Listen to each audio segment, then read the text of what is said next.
بسم اللہ الرحمن الرحیم۔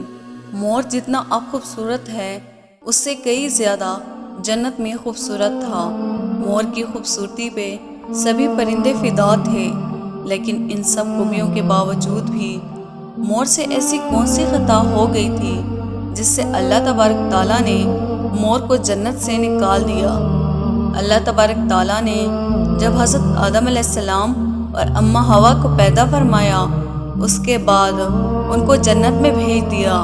وہ دونوں جنت میں بہت ہی پرسکون سے رہتے تھے، بہت ہی لذیذہ میوے پھل کھایا کرتے تھے، لیکن ایک اناج جس کو کھانے سے اللہ پاک نے انہیں منع فرمایا، اور وہ اناج گندم کا تھا۔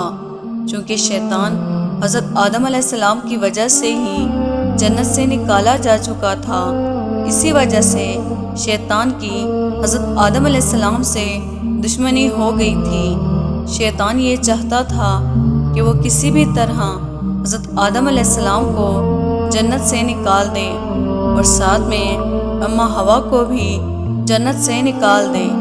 جب شیطان کو یہ خبر ہوئی کہ حضرت آدم علیہ السلام کو تمام میوے کھانے کی اجازت ہے لیکن گندم کھانے کی اجازت نہیں ہے، تو شیطان انتقام کی آگ دل میں لیے جنت کے دروازے کے پاس بیٹھ گیا، اور وہ 300 سال تک وہاں پر بیٹھا رہا کہ کوئی جنت کے دروازے سے باہر آئے اور شیطان اس سے بات کر سکے۔ ایک دن اچانک سے مور جنت سے باہر آ گیا۔ شیطان اس کو دیکھتے ہی بہت خوش ہو گیا۔ شیطان نے پوچھا، اے خوبصورت پرندے، تم کون ہو؟ مور بولا، میں مور ہوں، اب تم اپنا تعارف کرواؤ۔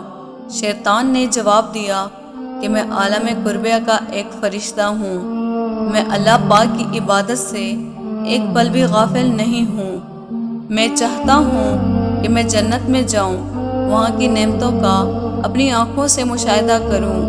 شیطان مور سے کہنے لگا کہ تم مجھے جنت کے اندر لے جاؤ، میں تمہیں 3 ایسی باتیں بتاؤں گا جس سے تمہیں ابدی زندگی حاصل ہو جائے گی، تمہیں بڑھاپا اور بیماری نہیں آئے گی، تم ہمیشہ جنت میں ہی رہو گے۔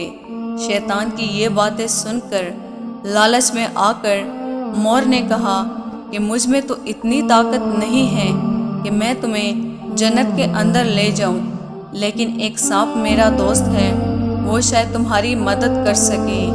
یہ کہہ کر مور سانپ کے پاس آیا، اس کو ساری باتیں بتائیں۔ سانپ بھی شیطان کی باتوں سے بہت خوش ہو گیا، پھر شیطان کو اپنے منہ میں چھپا کے جنت میں داخل ہو گیا، اور یوں شیطان اپنی چال میں کامیاب ہو گیا۔ جنت کے تمام نگہبانوں کو یہ معلوم تھا کہ شیطان یہ چال چل رہا ہے اور جنت میں داخل ہو چکا ہے۔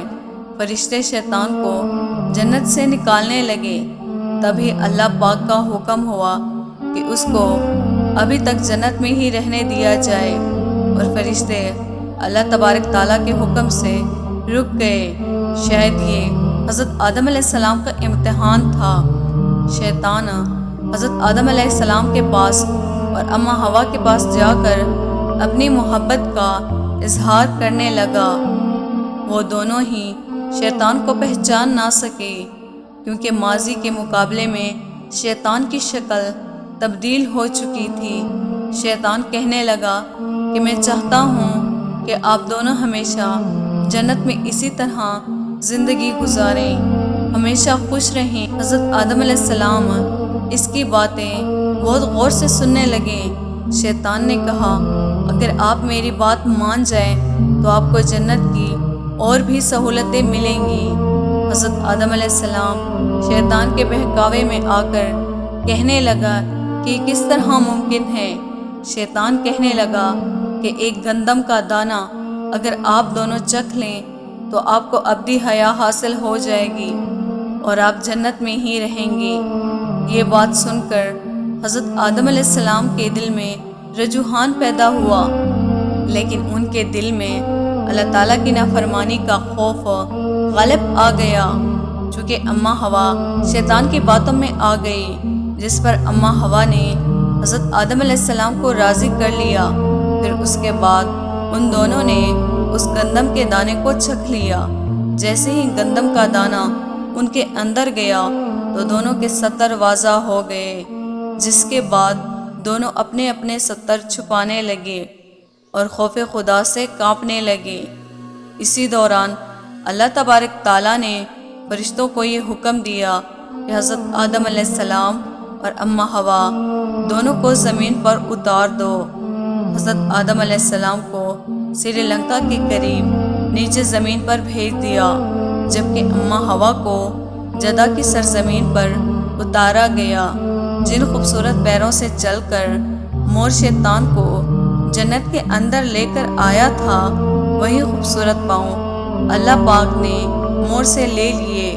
سانپ جو اپنے منہ میں شیطان کو چھپا کر لایا تھا، اس کے منہ کی خوبصورت خوشبو کو چھین کر اس میں زہر ڈال دیا گیا۔